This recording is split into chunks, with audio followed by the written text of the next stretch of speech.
जी, अस्सलाम वालेकुम। अगर आप लोग मुझे सुन सकते हैं and you can see the slide बताइएगा। अभी मैंने तकरीबन सारे टोटके आजमा दिए हैं। मैंने एसी भी ऑन कर दिया है ताकि लैपटॉप। और बताएं, ये काशिफा मुझे टैग कर दिए है फेसबुक के ऊपर, ये क्या है?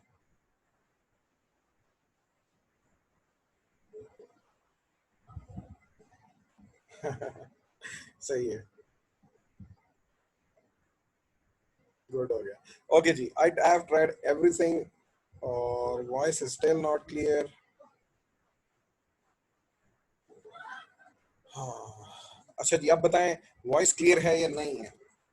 I have changed my connection, I have changed, restarted zoom, AC भी चला दिया लैपटॉप को ठंडा करने के लिए। वॉइस अभी बता दें क्लियर है या नहीं है? मैं कोशिश कर रहा हूँ मैं थोड़ा सा ऊंचे भी बोलूँ। फातिमा इस भैंस नहीं, क्या बात देखें। हालांकि एसी में उस वक्त चलाता हूँ जब इंतहाई क्या कहना चाहिए, इमरजेंसी की सूरत हाल। ओके क्लियर है तो लेट्स मूव। मैं बात कर चुका हूँ कि देखें, हम कर चुके हैं कि आईएसएल जो वेलफील्ड होती है उसकी डेवलपमेंट पे बात कर चुके हैं। उसके बाद उसकी प्रोडक्शन के ऊपर बात कर चुके हैं। फिर आईएसएल वेलफील्ड की जो प्रोसेसिंग प्लांट होता है उस पर बात कर चुके हैं। ये सारा कुछ खत्म हो गया। बात ये हो रही थी कि आखिरकार एक ऐसा स्टेज आती है कि जब आपकी जो ओर होती है वो डिप्लीट हो जाती है और then you have to abandon the. उस पर हमने बात कर ली थी कि कब हम अबंडन कर देते हैं उसको। और अबंडन करने के बाद ये नहीं होता कि जैसे ही वेलफील्ड खत्म हुई तो हम लोग वहां से चले जाते हैं,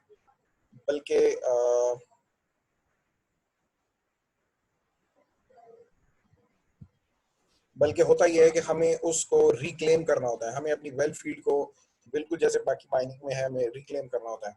तो इस हवाले से एक तो हमें जो रिक्लेमेशन के जो प्रोसेस हैं, वो अगर आप उसको डिवाइड करना चाहें तो वो चार हिस्सों में डिवाइड हो सकते हैं। अ,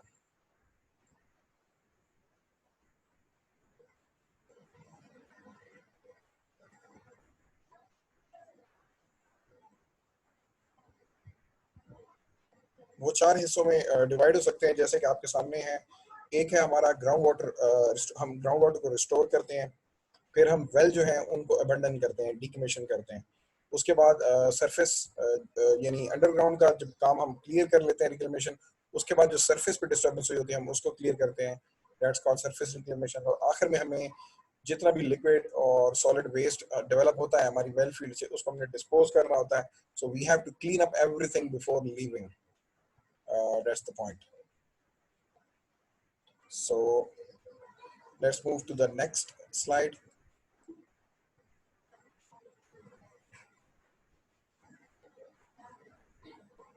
जो सबसे पहली चीज़ है वो है ग्राउंड वाटर रेस्टोरेशन। हम देखते हैं कि हम ग्राउंड वाटर को दोबारा ग्राउंड वाटर रेस्टोरेशन से मुराद यही है कि जैसे ही वेल आपके डिप्लीट होते हैं, जो वेस्ट स्लरीज हैं उनको हमने सेफली डिस्पोज करना है। और जो हमारा एक्वाफर है जो कंटेमिनेट हो चुका है, और देखे ना आपने, ठीक है वेस्ट स्लरी जो ऊपर है उनको डिस्पोज कर देंगे, लेकिन आप अपने एक्वाफर के अंदर लेट से 10 साल तक जो केमिकल्स पंप करते रहे हैं तो आपका जो नीचे एक्वाफर है वो कंटेमिनेट हो चुका होता है। तो उसको आपने उस कंडीशन में लाना है जो पुरानी कंडीशन थी। You have to get it restored, that's called ground water restoration. और तकरीबन जो है आपकी रेस्टोरेशन जो कॉस्ट होती है वो आपके टोटल प्रोजेक्ट कॉस्ट का 15 to 20% होती है। सो जब आप फिजिबिलिटी स्टडी बनाए तो ये आपको खर्चा उसमें रखना पड़ता है कि भाई मैंने इसको रिस्टोर भी करके जाना है। It's 15 to 20% cost, so you have to, क्योंकि this is binding by law. Ground water बिल्कुल ये छोटा सा है कि आप देख रहे हैं कि कैसे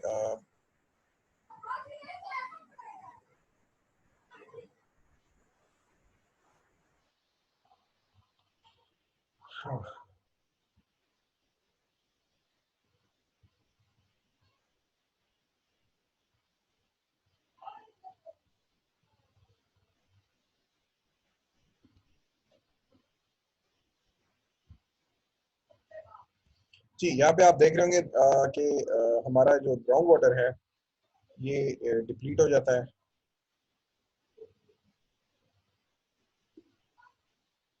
और हमारा जो आईएसएल है, देखें ना, जारी बात है, हमने यहाँ पे लीचिंग की है, ये आपका सारा ग्राउंड वाटर, इसकी पीएच चेंज हो जाती है। जब आपने स्टार्ट किया था उस वक्त देखें वो कंडीशन नहीं रहती, पीएच चेंज हो जाती है, इसके अंदर जो कॉन्सेंट्रेशन ऑफ डिजॉल्व स्पीशीज है वो चेंज हो जाती है, इसकी आयनिक कंपोजिशन चेंज हो चुकी होती है, हैवी मेटल्स इसके अंदर इन द आयन फॉर्म आ चुके होते हैं जो कि पहले नहीं थे।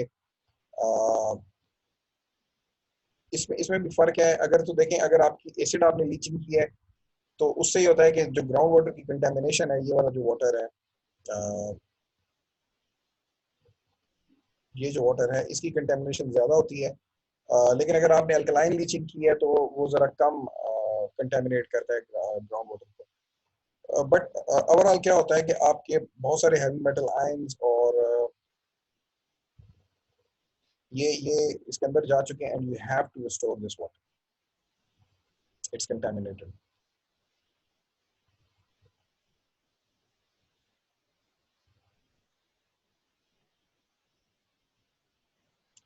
ये जो एक्वीफर को आपने रिस्टोर करना है तो इसका एक क्राइटेरिया हम करते हैं कि क्राइटेरिया क्या होगा जिसको हमने पूरा मीट करना है। देखें ना, जब आपने रेस्टोरेशन करनी है, what is the criteria which we have to meet, restoration से मुराद क्या है। उसके बाद फिर इसको रिस्टोर करने की हमारे पास कुछ टेक्निक्स हैं, हम उसको डिस्कस करेंगे कि एक्वीफर को कैसे रिस्टोर किया जाता है। सबसे पहली बात कर लें कि वाटर क्वालिटी क्राइटेरिया से हमारी क्या मुराद है। वाटर क्वालिटी क्राइटेरिया से हमारी ये मुराद है कि जिस शक्ल में आपको, ये देखें, ये आप लेफ्ट साइड पे अगर जस्ट एक फॉर एग्जांपल आपको दिया, इसी तरह ये सरफेस वाटर है, अंडरग्राउंड वाटर भी ऐसे ही है। अगर आप जब आप अपना स्टार्ट करते हैं प्रोजेक्ट, उस वक्त आप अंडरग्राउंड वाटर का सैंपल लेते हैं, उसकी आप पीएच, ईएच, उसके अंदर डिजॉल्व्ड आयंस, उसके अंदर सस्पेंडेड सॉलिड्स, वो सारे आप चेक करते हैं। और ये लेट्स एक पिक्चर है जो आपकी आपने सरफेस जब आपने माइनिंग की है इंस्टीट्यूशन को, ये वाली कंडीशन है। तो क्राइटेरिया हमारा ये होता है कि हमने अपने इंस्टीट्यूट लीचिंग मुकम्मल करने के बाद उसको दोबारा उसी हालत में लाना है जिस हालत में वो था, इसलिए हम शुरू में ही सैम्पलिंग कर लेते हैं। हम ग्राउंड वाटर की मुख्तलिफ मौके पर सैम्पलिंग करते हैं। जब शुरू में प्लांट लगाने से पहले, यानी वेल्स लगाने से पहले, तो हम उन सैंपल्स का एवरेज लेते हैं, वहां से हमें पता चल जाता है भी अब हमने इसकी इतनी पीएच क्या करनी है, यानी जो आईएसएल लीचिंग शुरू होने से पहले पीएच थी वही करनी है, जितने डिजॉल्व सॉलिड्स थे वही लेकर आने हैं, जो डिजॉल्व आयंस थे वही उसके अंदर, उसको आइडियली उसी कंडीशंस के ऊपर हमने रिस्टोर करना होता है। तो ये क्राइटेरिया है। द क्राइटेरिया इज कि हमने इसको जो बेस लाइन हम मुकर्रर करते हैं प्रोजेक्ट शुरू करने से पहले, जो कि जैसा जैसा यानी जिस हालत में हमें मिलता है, यानी इन नटशेल क्राइटेरिया ये है कि जिस हालत में आपको ग्राउंड वाटर कंडीशन मिली थी और वो एरिया मिला था, आपने उसको उसी हालत में या बेहतर उससे हालत में छोड़ना है। एम होना चाहिए उससे बेहतर हालत में आपने छोड़ना है, but if you can not do it, the least criteria है कि जिस हालत में आपको ग्राउंड वाटर मिला था उसी हालत में ही आपने उसको वापस छोड़ना है, रिक्लेम करना है। So this is called water quality criteria. That's why you keep a record of the water quality before you start the leaching operation.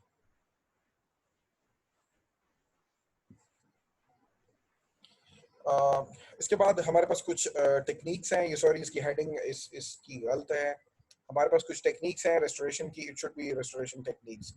एक हमारे पास मेथड है नेचुरल अटेन्युएशन का, फिर दूसरा हमारे पास मेथड है ground water natural accelerating ground water natural attenuation, तीसरा मेथड हमारे पास ग्राउंड वाटर स्वीप का है, फिर रिवर्स ऑस्मोसिस है, इमोबिलाइजेशन ऑफ अनवांटेड आयंस है, क्लीनिंग बाय प्रेसिपिटेशन है, इलेक्ट्रोलिसिस के जरिए है, इवेपोरेशन के जरिए है, कंप्रेस्ड एयर के जरिए। ये वो सारे तरीके हैं जिससे हम ग्राउंड वाटर को रिस्टोर करते हैं। रिस्टोर करने से मुराद ये है कि हम उसको क्लीन करने की कोशिश करते हैं। ये 9 टेक्निक्स हैं, ये सारी की सारी मैं एक एक करके भी डिस्कस करूंगा, लेकिन यहाँ पर ये बताना बहुत जरूरी है कि ये सारी करने के बाद भी आप पूरे तरीके से कंटेमिनेंट से इसको अलहदा नहीं कर सकते, ये ज़हन में रखिएगा। देयर इज नो आइडियल, हम कोशिश करते हैं कि हम वो अचीव करें, but this is not an ideal world.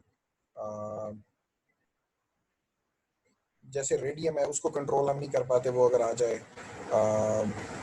और उसके बाद देखें आपने रेस्टोरेशन कर दिया, रेस्टोरेशन करने के बाद अगर फिर कोई डिस्टर्बेंस वहाँ होती है तो वो भी हमारे कंट्रोल में नहीं है। दूसरा ये है कि ये जो रेस्टोरेशन प्रोसेस जितने भी लिखे हैं इनमें टाइम बहुत लगता है, 10-10 साल भी लग जाते हैं, 20-20 साल भी लग जाते हैं। So these are very time taken restoration techniques. और आप तमाम चीजें वाटर की और उस एरिया की उसी सतह पर नहीं ला सकते जैसी वो थी, ऑल्दो हमारा क्राइटेरिया वही होता है। तो ये बड़ा जरूरी है बताना।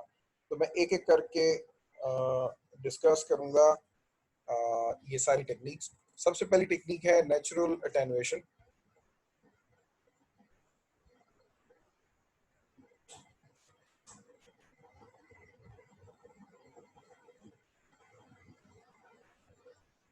जी, नेचुरल अटेनुएशन से बड़ा क्लियर है इसके नाम से ही कि हम उसको उसके हाल पर छोड़ देते हैं।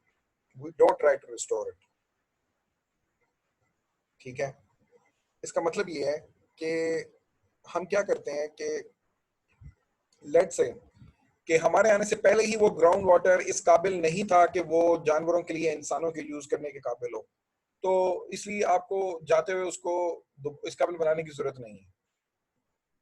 इस सूरत के अंदर ट्रीटमेंट आप ना भी करें तो कोई बात नहीं।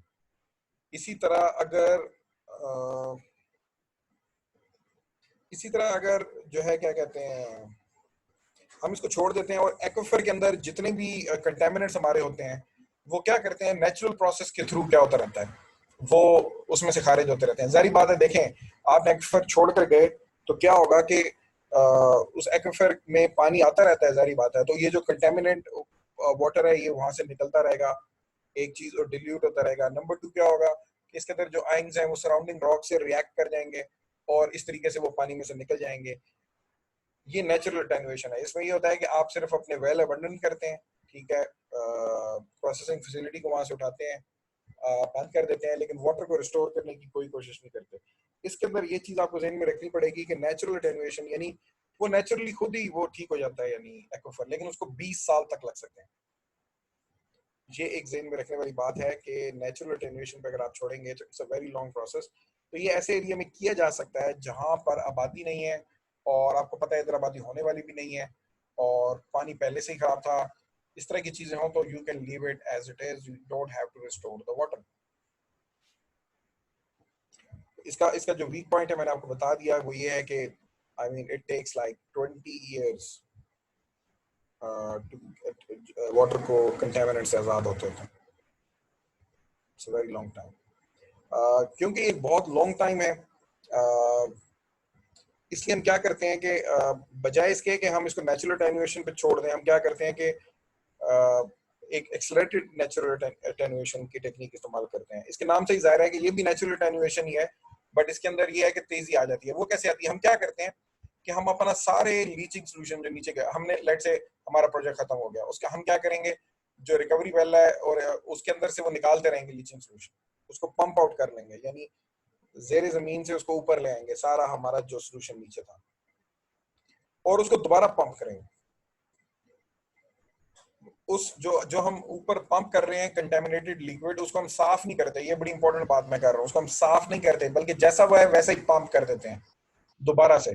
दोबारा से पंप करने का मकसद ये है कि पूरा जो आपका एक्वाफर है उसकी कंडीशन सेम हो जाए, यानी एक जगह ना इकट्ठी हो, क्या कहते हैं आपका, एक जगह अगर कॉन्सेंट्रेटेड होगा उसको टाइम ज्यादा लगता है।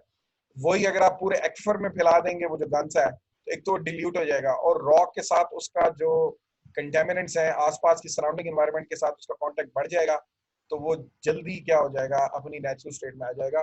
तो इसके अंदर हम सिर्फ ये फर्क है, नेचुरल अटेन्युएशन में क्या है, आपने वेल बंद किए, प्रोसेसिंग प्लांट उखाड़ा वहां से और आप चले गए और वो 20 साल लग जाते हैं। इसके अंदर आप क्या कर रहे हो, आप सारे एक्वाफर में से निकालते हो और दोबारा उसको पंप करते हो, जो भी आपका नीचे लिक्विड होता है। So it makes the aquifer uniform, gives more surface area for the contaminated liquid to interact with the surrounding, and it makes it quicker कि नेचुरल तरीके से वो कंटेमिनेंट्स पानी में से निकल जाए। और इस तरीके से ये होता है कि एक्सलेटेड है, 3 साल में, 2 साल में, 4 साल के अंदर अंदर आपका कंटेमिनेशन जो है वो नेचुरल तरीके से निकल जाता है। लेकिन इसके अंदर एक इजाफी खर्चा है, वो इजाफी खर्चा है कि आपने पहले सारे लिक्विड को पंप आउट करना है एक्वाफर में से और उसके बाद उसको पंप इन भी करना है।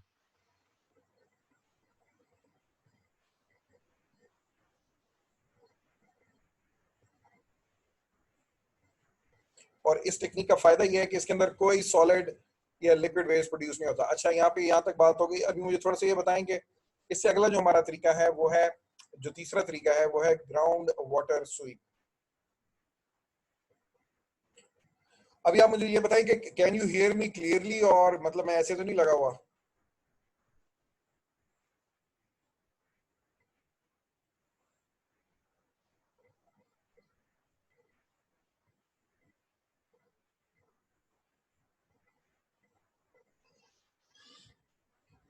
Aslan, Babar and Ali Sher are typing clear. Good, yaar. Thank you, thank you, thank you. It's clear. Good, good, good, good. Okay, okay. Thank you. It's good. अच्छा, तो अभी तक दोनों इक्वेशन जो अभी तक जो दोनों हमने जो टेक्निक्स देखी हैं, देखें उसके अंदर हम पानी को पहली में तो पानी निकाल ही नहीं रहे, तो वो नीचे गया तो उसको डिस्पोज करने की जरूरत नहीं है। दूसरी में भी निकाल के उसको दोबारा पंप कर देते हैं तो उसको भी डिस्पोज करने की जरूरत नहीं है। तीसरी जो टेक्निक है ग्राउंड वाटर स्वीप, इसके अंदर ये होता है कि हम क्या कर रहे हैं, अगर आप देखें तो हम पंप आउट करते हैं उसको, जो कंटेमिनेटेड आपका वाटर है।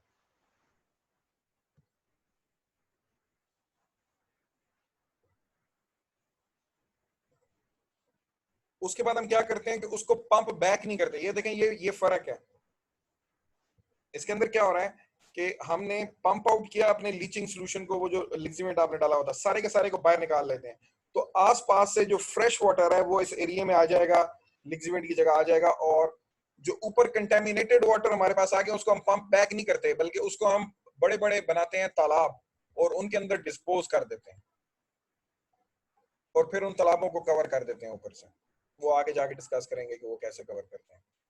ठीक है, तो ये इन तीनों टेक्निक्स में आपको फर्क नजर आना चाहिए।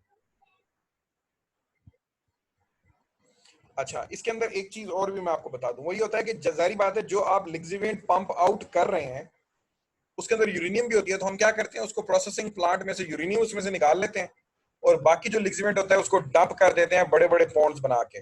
तो इसके अंदर आपको सॉलिड और लिक्विड वेस्ट डिस्पोज करना पड़ता है। ये इस तरीके का मसला है, लेकिन इसके अंदर फायदा ये है कि आपका ग्राउंड वाटर महीनों के अंदर साफ हो जाता है और वो उस पे आ जाता है।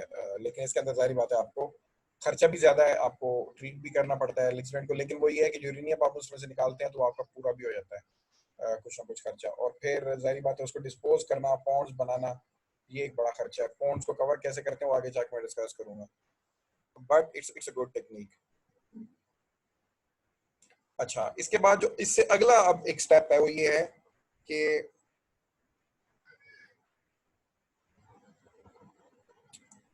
हम क्या करते हैं कि हम रिवर्स ऑस्मोसिस करते हैं।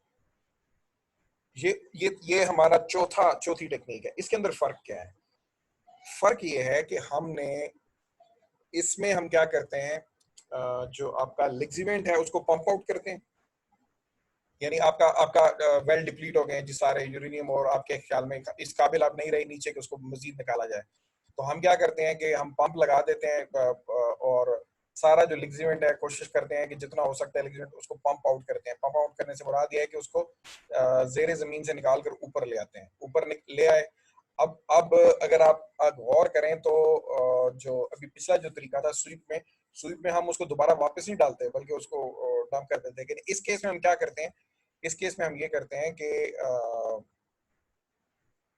उसको साफ करते हैं रिवर्स ऑस्मोसिस के जरिए, यानी वो जो कंटेमिनेटेड वाटर है उसको हम साफ करते हैं। साफ करके उसमें से जो क्या होता है, जो सॉलिड वेस्ट होता है उसको डिस्पोज कर देते हैं, और जो साफ पानी होता है उसको पंप बैक करते हैं। ये बड़ी अहम बात है, ये फर्क है इसका। मैं दोबारा रिपीट करता हूँ कि हम क्या करते हैं, हम पानी को इसमें साफ करते हैं। कंटेमिनेटेड वाटर हमने, यानी हमारा प्रोजेक्ट खत्म हो गया, हम नीचे से कंटेमिनेटेड वाटर सारे को पंप आउट जमीन पर लेकर आते हैं, फिर उसको प्लांट, एक रिवर्स ऑस्मोसिस का प्लांट निकालते हैं, पानी को साफ किया जाता है। जो पानी साफ हो जाता है उसको पंप बैक करते हैं, और जो साफ नहीं हुआ था वो जो पीछे बच जाता है उसको हम डिस्पोज करते हैं। इसमें एक फायदा ये होता है कि डिस्पोज करने के लिए पानी कम होता है। दूसरा ये होता है कि तो ये वो चीज है। और जो जारी बात है, देखें सारा पानी तो साफ नहीं होता, और जो पीछे गंदा पानी रह जाता है और सॉलिड रह जाते हैं उनको हम पॉन्ड्स में डालते हैं। ये फर्क है इसमें। अब इसमें फायदा क्या होता है? इसमें फायदा ये होता है कि देखें पिछले में आपने फ्रेश वाटर उस एक्विफर में आपने तो गंदा पानी सारा निकाल लिया था, और आपने कहा था भी नेचर इसको भरेगी इस एक्विफर, तो नेचर अपना टाइम लेती है उसको दोबारा रिचार्ज होने में। इस केस में हम क्या कर रहे हैं, हम एक्विफर की मदद कर रहे हैं रिचार्ज होने में, नेचर में नहीं छोड़ा, बल्कि हम कंटेमिनेट वाटर निकाल के उसको साफ कर रहे हैं रिवर्स ऑस्मोसिस के तरीके से और पानी को वापस। तो इट्स अ गुड मेथड, लेकिन ऑफ कोर्स इसके अंदर ये होगा कि आपकी रेस्टोरेशन बहुत तेजी से होगी, लेकिन इसकी डाउन साइड ये है कि आपको खर्चा इस पे करना पड़ेगा रिवर्स ऑस्मोसिस प्रोसेस करके। जी जी, इकोनॉमिकली पॉसिबल है, बिल्कुल है, क्योंकि जब रेगुलेशंस लगती हैं मेरे भाई तो फिर पॉसिबल होता है।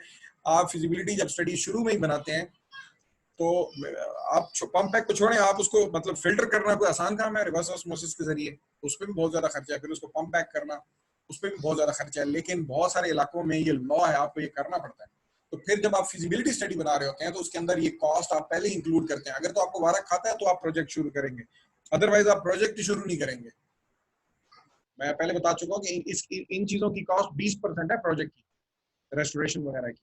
So it's a lot of money, और ये पाकिस्तान जैसे मुल्क में तो शायद ये करने की जरूरत ही ना हो, मुझे लॉज का नहीं पता, बाहर तो आपको ये करना पड़ता है, आपको वाटर को साफ करके दोबारा रिचार्ज करना पड़ता है। अच्छा, रिवर्स ऑस्मोसिस होता क्या है, हम इसको थोड़ा सा देख लेते हैं। किसी को पता है कि क्या होता है? कोई बंदा हमें एक्सप्लेन कर दे कि भाई रिवर्स ऑस्मोसिस क्या होता है।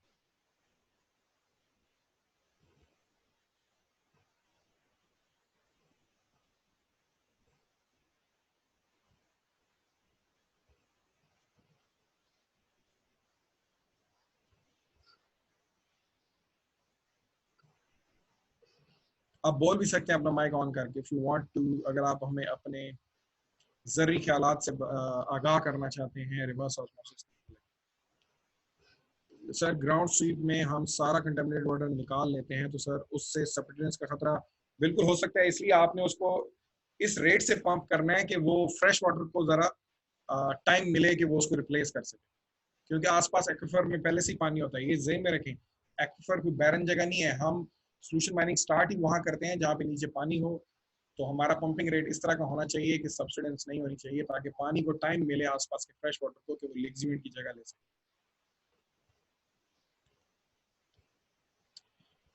उसके बाद अगर ऑस्मोसिस का किसी को पता है तो काइंडली जरा थोड़ा सा हमें आप माइक खोल के बता सकते हैं ये रिवर्स ऑस्मोसिस क्या होती है, इससे पानी कैसे साफ हो जाता है।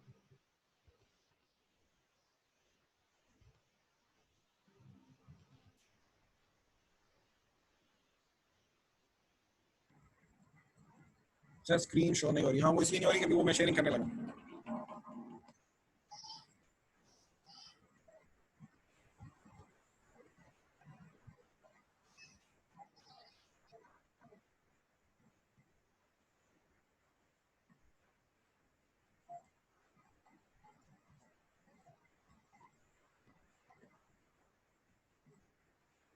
I'm trying, मैं कर रहा हूँ स्क्रीन शेयर, मैंने एक वीडियो आपको दिखाना चाह रहा हूँ। ऑस्मोसिस में वाटर मूव करता है लो कंसंट्रेशन ऑफ सॉल्ट से हायर कंसंट्रेशन की तरफ। तो पानी फिर क्या होता है कि जो पानी जिसमें सॉल्ट की कंसंट्रेशन कम होती है ना, वो मूव करना शुरू कर देता है जिस तरफ सॉल्ट की कंसंट्रेशन ज्यादा होती है मेम्ब्रेन के थ्रू। ये नेचुरल है। तो वो मिक्स होके वो कोशिश उसकी होती है कि दोनों तरफ कंसंट्रेशन यानी बराबर हो जाए, बराबर होने से बता दिया कि कम हो जाए। इस प्रोसेस को ऑस्मोसिस कहते हैं। आपने बिल्कुल सही कहा है, लेकिन हमारा जो प्रोसेस है इट्स रिवर्स ऑस्मोसिस।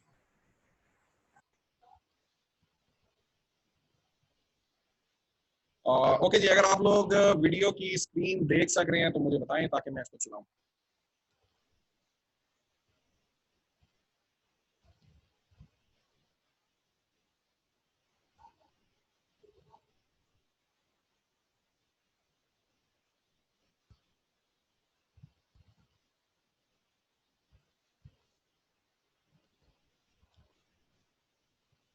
जी, आप लोग वीडियो की स्क्रीन अगर देख सकते हैं तो मुझे बताइएगा ताकि मैं इसको चलाऊं।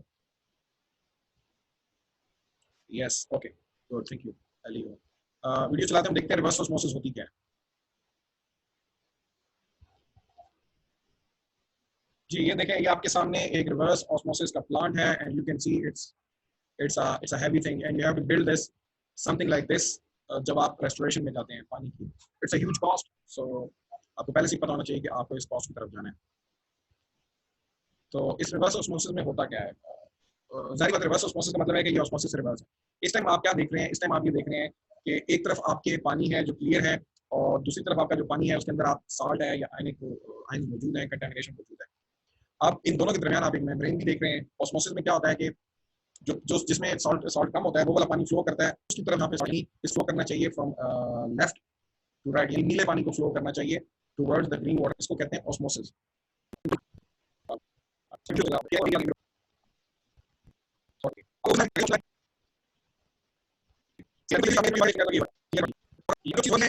साफ पानी है वो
जी हम एक्सटर्नल फोर्स लगाएंगे तो क्या होगा कि अब उधर से इधर मूवमेंट स्टार्ट होगी, तो ये जो मेम्ब्रेन है ये पानी को तो आने देगी लेकिन साल्ट को नहीं आने देगी।